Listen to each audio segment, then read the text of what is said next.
Je ne suis probablement pas la mieux placée pour parler de ce sentiment. Je le connais si bien et pourtant, j'ignore tellement de choses à son sujet.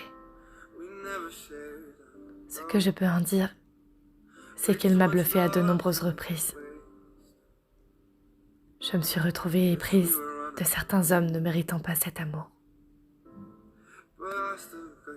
Je les ai laissés prendre le dessus.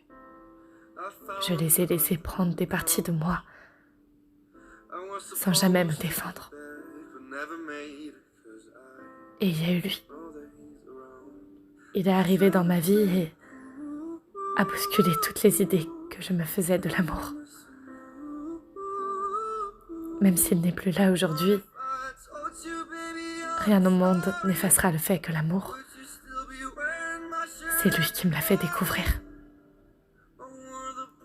J'ai compris que les papillons dans le ventre, l'adrénaline et les mains moites n'étaient pas les signes de l'amour véritable.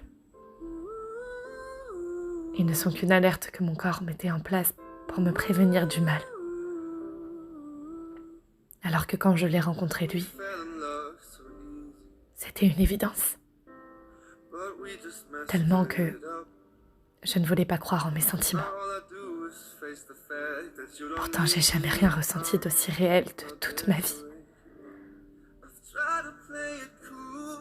J'avais trouvé ma maison. Et je souhaite à tout le monde de connaître ce sentiment. Je mentirais si je disais qu'il ne m'a pas détruit le jour où il a disparu. Et il l'a fait. Mais étonnamment, c'est une forme d'apaisement de savoir que j'ai su aimer pour la toute première fois. Je ne parle pas de l'amour qui vous détruit chaque jour, de celui qui vous tord le ventre. Je ne parle pas de l'amour qui nous rend parano ou encore même de celui qui nous fait perdre toute confiance.